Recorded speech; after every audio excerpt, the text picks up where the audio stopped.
When Mother was dying, she warned me against going to live with strangers. I became a singing girl.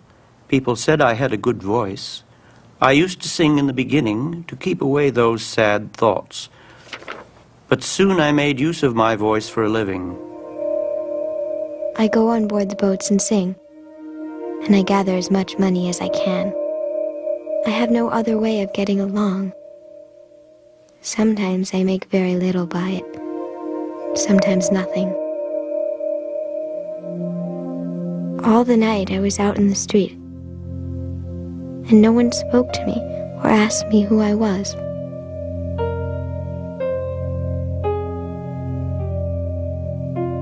The police began arresting vagrant children, some as young as 5, and locking them up with adult criminals. Reformers urged that children be sent to more modern institutions called houses of refuge and orphan asylums, where they could be trained. In an era when most children were expected to work, Brace argued against the asylums, said the skills they taught had little practical use. The best of all asylums for the outcast child is the farmer's home. The great duty is to get these children of unhappy fortune utterly out of their surroundings and to send them away to kind Christian homes in the country. Brace knew that the greatest need for labor was in the expanding farm country to the west, where there was a long tradition of employing children as apprentices and hired hands. He believed that America's Christian farmers would welcome the homeless children, not only give them work, but treat them as new sons and new daughters. He imagined sending tens of thousands to the country. In 1853, Brace founded the Children's Aid Society to arrange the trips, raise the money, obtain the legal permissions needed for relocation. To recruit likely children, Brace and his staff of volunteers visited orphanages and reformatories and the homes of impoverished parents. Found one room not more than 12 foot by 10 with 2 women and 5 children.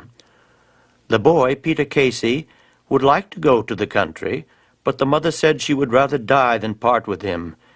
In general, the mothers do not like to part with their children, even to get them in much better situations.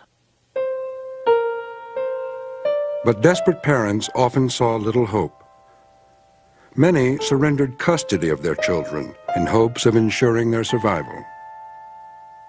This is to certify that I am the mother and only legal guardian of Hattie Moxley. I hereby freely and of my own will agree for the Children's Aid Society to provide a home until she is of age. I hereby promise not to interfere in any arrangements they may make. To the children, surrender often meant an inexplicable break with their families. I just finished eating, and this matron came by and tapped this one on the head. "You're going to Texas. You're going to Texas." Well, some of the kids, clapped and laughed. She came to me. I looked up, I said, "I can't go. I'm not an orphan. My mother's still living.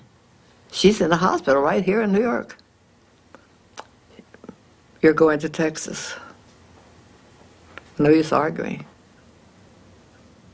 We all had a certain place that we had to sit at a certain table, and we knew our place.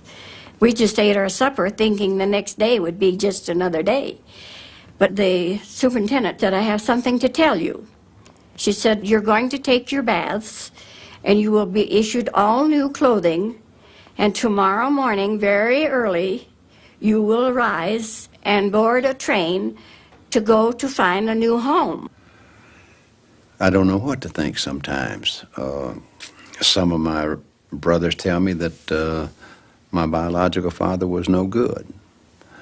And he might have not been, but by the same token, if he was at the train, he was crying when we were taken from him.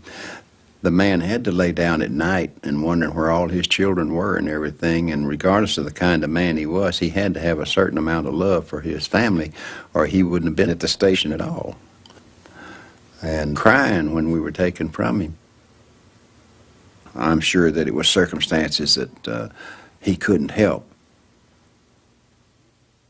3 times a month, agents of the society assembled the children into groups, ranging from 6 to 150.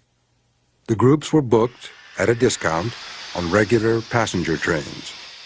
The trips were planned so as to arrive on Friday, usually leaving New York Tuesday noon.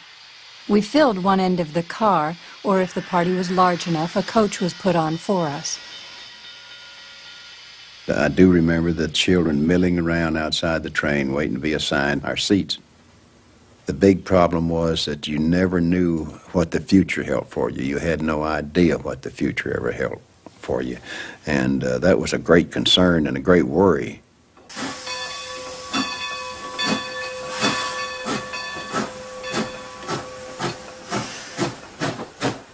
The journey usually lasted for 3 or 4 days. The children never left the train. They slept in their seats. I didn't cry. I guess I was too angry to cry. We were going too far, too fast.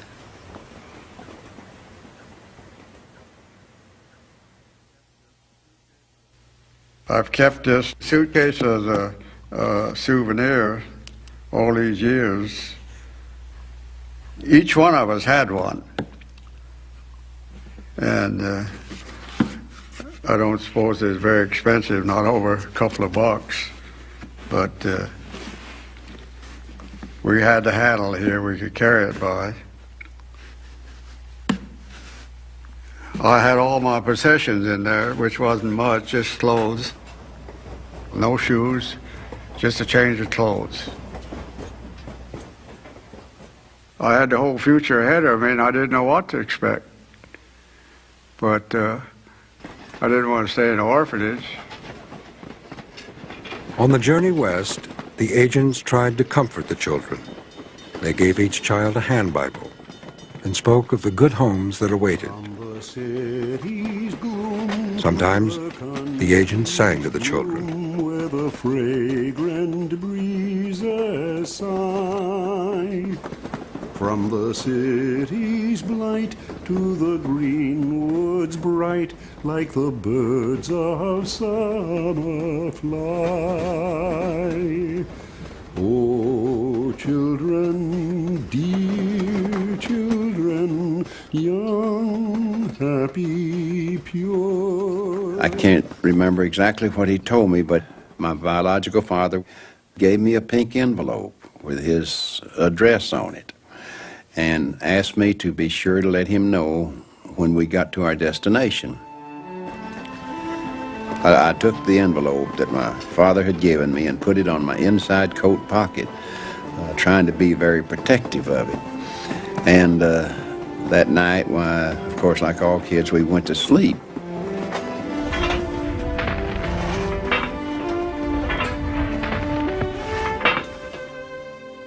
The next morning I woke up, and I guess the first thing I thought of was my pink envelope, and I reached in my pocket and it was gone. And I was kind of heartbroken, of course. And I asked Leo to get down on the floor and help me look for it. And we were looking for it when one of the caretakers came by and asked us what we were doing, and told her that we were looking for the envelope. I was afraid to tell her anything else because punishment sometimes is a little severe. And she told me to get up, get in my seat, to where I was going I would not need that envelope.